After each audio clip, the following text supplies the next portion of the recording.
Hello guys, welcome back to my YouTube channel commerce stream by MD Shadan. Guys, जैसा कि आप सभी लोगों को पता, हम लोग क्लास 11th अकाउंटेंसी का जो चैप्टर नंबर 8 है दैट इज़ जर्नल एंट्री, इसके बारे में पढ़ रहे थे। ठीक है गाइस, आई होप आपने हमारा लास्ट वीडियो देखा होगा। लास्ट वीडियो में हमने जो टॉपिक डिस्कशन किया था वो था journal entry related to goods purchased. ठीक है, यानी अगर हम गुड्स को परचेज्ड करते हैं तो उस केस में हम जर्नल एंट्री क्या करते हैं। और यही नहीं, हमने ये भी समझा था लास्ट वीडियो में कि गुड्स का एक्चुअल मीनिंग क्या होता है, यानी कि गुड्स और असेट्स में क्या डिफरेंस होता है। वो सारी बातें हमने लास्ट वीडियो में समझा था। आई होप आपने हमारा लास्ट वीडियो देखा होगा और सारी चीज़ें आपको बहुत अच्छे से समझ में आई होंगी। तो गाइज़, आज की इस वीडियो में हम क्या करेंगे, आपको आज की इस वीडियो में हम जर्नल एंट्री सिखाएंगे सेल ऑफ गुड्स से रिलेटेड। ठीक है, तो पहले तो एक चीज़ मैं आपको बताना चाहूँगा। देखो, कल जब हमने बात किया था गुड्स परचेज्ड के बारे में, तो मैंने बताया था कि जो परचेज्ड वर्ड होता है, ठीक है, वो हम तब यूज करते हैं जब कोई भी बिजनेस गुड्स को परचेज करता है। गुड्स का मतलब जो बिजनेस जिस प्रोडक्ट में या जिस आइटम में डील करता है वो उस बिजनेस का गुड्स कहलाता है। तो अगर कोई भी बिजनेस गुड्स परचेज करता है तो उसके लिए कौन सी टर्मिनोलॉजी यूज़ की जाती है, परचेज्ड अकाउंट। उसी तरीके से कोई भी बिजनेसमैन जब गुड्स को सेल करता है, जब सोल्ड करता है, तो उसके लिए हम जो टर्मिनोलॉजी यूज़ करते हैं उसको बोलते हैं सेल्स अकाउंट। ठीक है, अच्छा, हमने बताया था कि जो परचेज होता है वो जो हमारे 5 गोल्डन वर्ड हैं उसमें से उसका जो नेचर होता है वो क्या होता है। तो हमने बताया था कि एक्सपेंस होता है। गुड्स का परचेज का नेचर क्या होता है, एक्सपेंस होता है। तो उसी तरीके से यहाँ पे जो सेल्स होगा, सेल्स का नेचर क्या होगा, रेवेन्यू होगा, याद रखना। ठीक है, क्योंकि सेल्स करने पर हमारे पास पैसा आता है।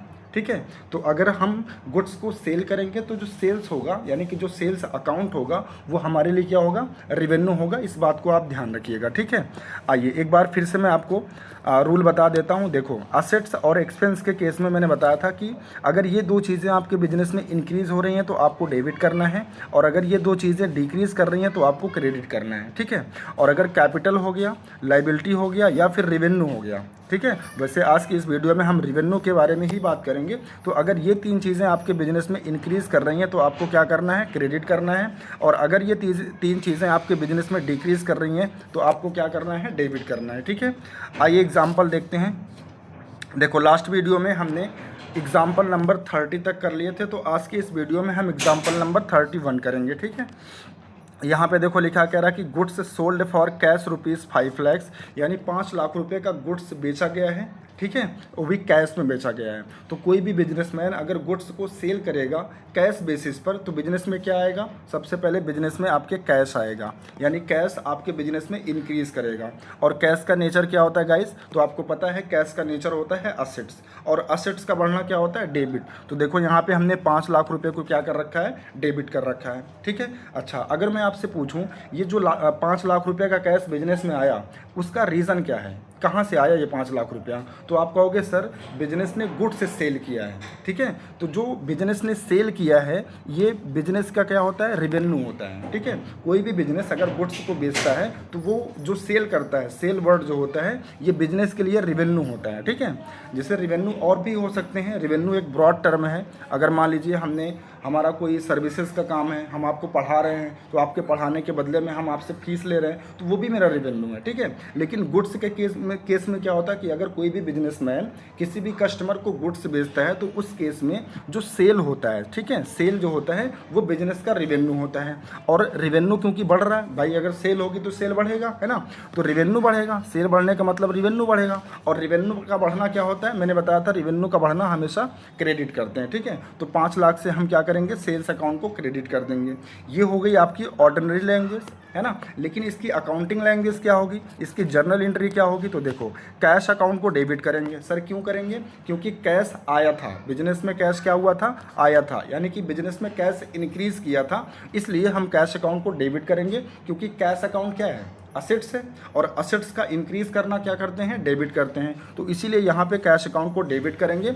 और दूसरी चीज़, जो दूसरा एस्पेक्ट हमारा था वो क्या था, सेल्स। ठीक है, यानी कि बिजनेस में सेल्स बढ़ रहा था, और सेल्स यानी कि रेवेन्यू बढ़ रहा था, और रेवेन्यू का बढ़ना क्या होता है, क्रेडिट होता है। तो यहाँ पे देखो हमने टू सेल्स अकाउंट को क्या किया है, क्रेडिट किया है। और इसका नरेशन हो जाएगा being goods sold for cash. ये हो गई आपकी अकाउंटिंग लैंग्वेज। ठीक है, तो आई होप आपको एग्जाम्पल नंबर 31 समझ में आ गया होगा।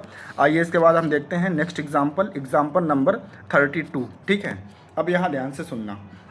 यहाँ पे कह रहा है कि गुड्स सोल्ड ऑन क्रेडिट, यानी इस बार जो बिजनेस है वो गुड्स बेच तो रहा है लेकिन क्रेडिट बेसिस पर।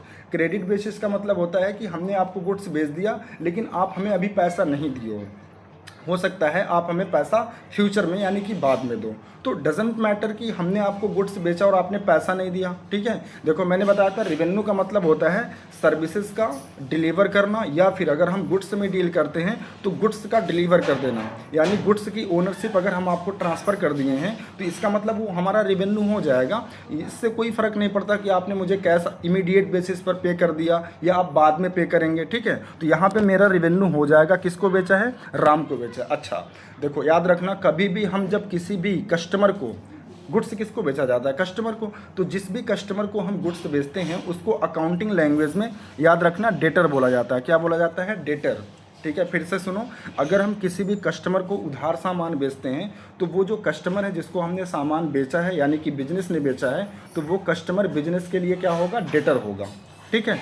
और जो डेटर होता है वो बिजनेस के लिए असेट्स होती है, ठीक है। क्या होती है? बिजनेस के लिए असेट होती है। अच्छा एक चीज़ और, ये जो डेटर है ना ये एक ब्रॉड टर्म है, ठीक है। मतलब डेटर कोई भी हो सकता है। जैसे यहाँ मैंने राम को उधार बेचा तो राम डेटर है, अगर मैंने श्याम को बेचा होता तो श्याम डेटर हो जाता, अगर मैंने मोहन को बेचा होता तो मोहन डेटर हो जाता। तो समझ रहे हो, मतलब कि डेटर एक ब्रॉड टर्म है, डेटर कोई भी हो सकता है, कोई भी कस्टमर हो सकता है, ठीक है।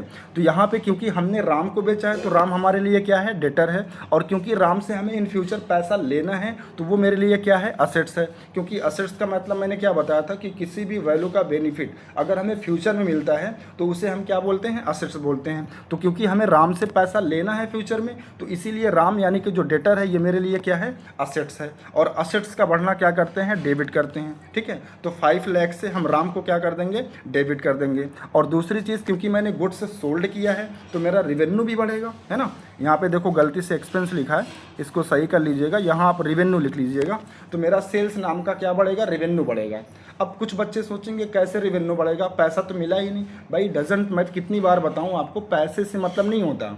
अगर हमने आपको सामान दे दिया, सामान की ओनरशिप आपके हाथ में हमने ट्रांसफ़र कर दी तो फिर वो मेरा रेवेन्यू हो जाएगा। डजंट मैटर कि मैंने आपसे कैश लिया या नहीं लिया, ठीक है। तो यहाँ क्योंकि मैंने सामान बेचा है तो सेल्स जो मेरा है ये क्या है? रेवेन्यू है, ठीक है। तो रेवेन्यू का बढ़ना क्या होता है? क्रेडिट होता है। तो 5 लाख से देखो यहाँ पे हमने क्या कर रखा है? क्रेडिट कर रखा है, ठीक है। ये हो गई आपकी ऑर्डिनरी लैंग्वेज। अब सर इसकी अकाउंटिंग लैंग्वेज क्या होगी? तो अकाउंटिंग लैंग्वेज इसकी करेंगे राम्स अकाउंट डेबिट, यानी राम को डेबिट करेंगे। क्यों? क्योंकि राम हमारा डेटर है। डेटर का मतलब होता है असेट, और असेट का बढ़ना क्या करते हैं? डेबिट करते हैं। तो राम्स अकाउंट को डेबिट कर देंगे 5 लाख से और टू सेल्स अकाउंट कर देंगे, ठीक है।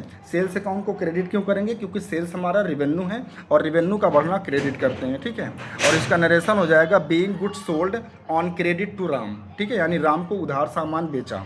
ये हो गई आपकी अकाउंटिंग लैंग्वेज, ठीक है। आइए इसके बाद लास्ट एग्जाम्पल देखते हैं आज का, एग्जाम्पल नंबर 33, ठीक है। यहाँ पे देखो कह रहा कि राम का मतलब जो डेटर था, अभी जिसको हमने 5 लाख का सामान बेचा था, कह रहा कि return goods costing ₹50,000 due to bad quality, यानी राम जिसको हमने 5 लाख रुपए का सामान बेचा था उसको 50,000 की गुड्स ऐसे मिले जो बैड क्वालिटी के मिले, जिसकी वजह से उसने क्या किया? वापस कर दिया होगा। किसको? बिजनेस को, ठीक है।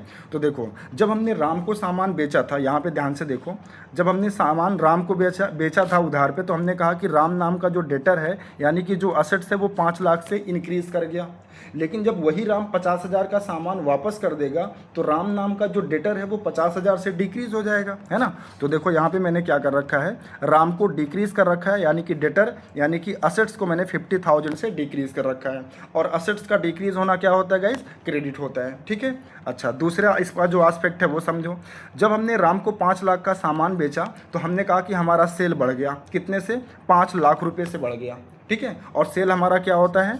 रेवेन्यू होता है। सेल हमारा क्या होता है गाइस? रेवेन्यू होता है। तो 5 लाख से रेवेन्यू बढ़ गया। लेकिन जब राम 50,000 का सामान वापस कर देगा तो हमारा क्या होगा? 50,000 से रेवेन्यू कम हो जाएगा, ठीक है। तो ये बात आपको समझ में आ रही है? तो हमारा रेवेन्यू देखो यहाँ पे क्या होगा?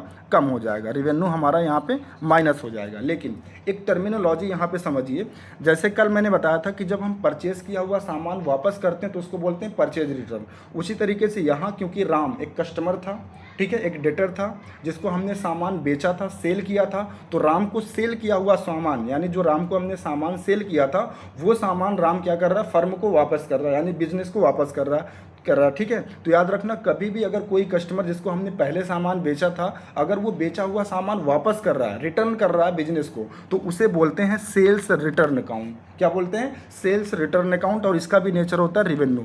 और सेल्स सॉरी, सेल्स रिटर्न के केस में हमेशा क्या देखोगे कि जो आपका रिवेन्यू होगा वो डिक्रीज करेगा, और रिवेन्यू का डिक्रीज करना क्या करते हैं? डेबिट करते हैं, ठीक है। तो आइए, ये हो गई आपकी ऑर्डिनरी लैंग्वेज। अब इसकी अकाउंटिंग लैंग्वेज क्या होगी? तो इसकी अकाउंटिंग लैंग्वेज होगी सेल्स रिटर्न अकाउंट डेबिट, क्योंकि सेल्स रिटर्न हमारा रिवेन्यू है जो कि डिक्रीज हो रहा है 50,000 से, तो इसको डेबिट कर देंगे। और राम्स को क्रेडिट कर देंगे। राम क्या था? डेटर था, तो डेटर भी 50,000 से डिक्रीज होगा, ठीक है। और डेटर हमारा असेट है, असेट का डिक्रीज होना क्या करते हैं? क्रेडिट करते हैं, ठीक है। और नरेशन हो जाएगा being goods return by Ram. ये हो गई आपकी अकाउंटिंग लैंग्वेज, ठीक है। तो आई होप गाइस, आज ये जो मैंने 3 एग्जाम्पल किए गुड्स को सोल्ड करने से रिलेटेड, ये तीनों एग्जाम्पल आपको समझ में आए होंगे। तो गाइस फाइनली आज हमारा जो कॉन्सेप्ट है जर्नल एंट्री का, वो इन टोटलिटी जो है वो एंड होता है। अब हम नेक्स्ट क्लास से क्या करेंगे, जो आपकी बुक है डीके गोयल की, फर्स्ट क्वेश्चन से लेकर के उसका जो प्रैक्टिकल क्वेश्चन है, ठीक है, जितने भी प्रैक्टिकल क्वेश्चन दिए हैं 1 2 3 4 5 6 ऐसे सीक्वेंस में हम करेंगे। तो एक चीज़ मैं आप सभी बच्चों को मैं रिकमेंड करना चाहूँगा, मैं सजेस्ट करना चाहूँगा कि जो डीके गोयल की बुक है, अगर उसका प्रैक्टिकल क्वेश्चन आप सॉल्व कर रहे हैं, आपसे नहीं हो रहा है, तो इसका रीज़न बस एक हो सकता है कि आपको कॉन्सेप्ट अभी क्लियर नहीं है। तो आपको क्या करना है, ये जो 10 लेक्चर मैंने अपलोड किए यूट्यूब पर, ये मेरा 10th लेक्चर है, ठीक है। तो आपको क्या करना है, इन 10th लेक्चर को 1 बाय 1 सीक्वेंस में देखना है, उसकी नोट्स बनानी है और अच्छे से सारे कॉन्सेप्ट को समझना है। उसके बाद अगर ये सारी 10 वीडियोस अगर आपने देख लिया, समझ लिया, तो मैं आपको गारंटी देता हूँ, आप कोई भी बुक उठा लीजिए, चाहे TS ग्रीवाल की हो, NCERT हो, या फिर DK गोयल की हो, या कोई अदर पब्लिकेशन की बुक हो, आपसे जर्नल एंट्री का हर क्वेश्चन बहुत आसानी से सॉल्व हो जाएगा, आपको कोई भी प्रॉब्लम नहीं होने वाली, ठीक है। तो गाइस मिलते हैं आपसे नेक्स्ट वीडियो में। अगर ये वीडियो आज का आपको अच्छा लगा हो, पसंद आया हो, तो प्लीज़ वीडियो को लाइक एंड शेयर करें, ठीक है। मिलते हैं आपसे नेक्स्ट वीडियो में। Thank you so much guys.